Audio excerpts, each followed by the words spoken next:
In politics, the story you tell, that's pretty much the whole game. Today, we're going to deconstruct the campaign narrative for Karthik Naralasetty's run for the Hills City Council.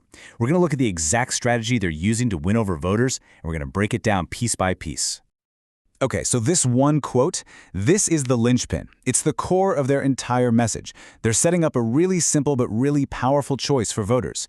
Do you want a promise of future change, or do you want a record of change that's already happened? That distinction is the foundation for everything else they're going to say. All right, so here's our game plan. We'll start with how they frame persistence, then we'll dive into the specific actions they point to as proof. After that, we'll unpack their vision for governing, see how they handle potential voter doubts, and finally, we'll look at their closing argument. First up, the campaign builds its case on this idea of persistence over position. What they're trying to do here is reframe the candidate's history. They're turning what some might see as multiple attempts into a story of just unwavering dedication to the community. And you can really see how they build this story. They're crafting a very clear narrative arc. The first run is framed as just the starting point. The mayoral campaign, well, that was a strategic move to learn about citywide issues. And this current run is positioned as the culmination of it all, the moment where all that experience finally comes together. And this right here is really the core of their argument. The campaign is essentially drawing a line in the sand. On one side, you have candidates who only show up when it's election season. On the other, they say, is their candidate who is always doing the work, election or not. The message is pretty clear. It's about a journey of service, not just a race for a title. Okay, so once they've set up this idea of persistence, they obviously have to back it up, right? And that's where we get to their record of action. This is the part of their pitch designed to show the concrete proof for all those claims of long-term commitment. So this is basically their resume, their proof of work, and it's built around these 4 big things. It's interesting how they've structured this, if you look closely. 2 of these are all about government transparency, the Observer and the live streaming. The other 2 are about community engagement. So they're trying to show a candidate who works on both the big systemic reforms and the grassroots stuff. And this is a really clever way to show the story they're trying to tell. See, it's not just a random list of accomplishments. It's a cause and effect narrative. The campaign presents this as a deliberate process. First, identify a problem, then create a platform to inform people, then advocate for real systemic change, and finally achieve a new, more transparent standard for the whole city. So, with that record of action as their foundation, the campaign then pivots to the future. This next section outlines their vision for governance.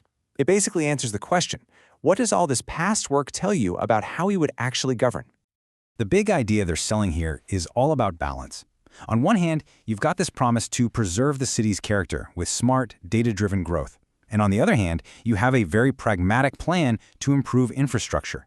The campaign is arguing their candidate is the one who can hold these 2 critical priorities in perfect equilibrium. And you see how this ties right back into their whole transparency thing?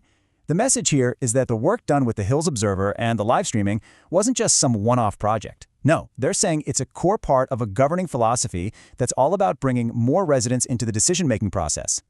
Okay, now for the really smart part. Any good campaign knows what people might be skeptical about. So this next section is all about getting ahead of those doubts, addressing what some voters might see as a weakness, and trying to reframe it as a strength. I mean, this is the obvious question, right? The elephant in the room.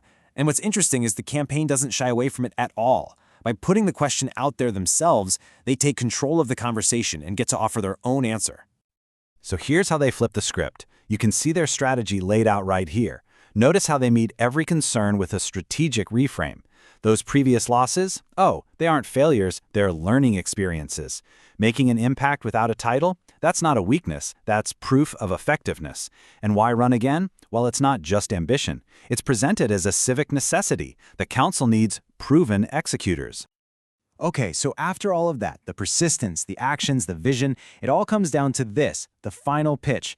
This is where the campaign ties everything together for their closing argument to the voters of the Hills.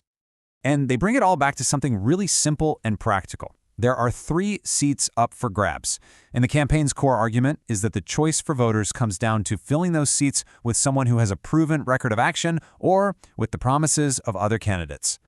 And boom, this one line sums up their entire campaign. It's so powerful because it brings us full circle, right back to that initial choice between a promise and a proven record.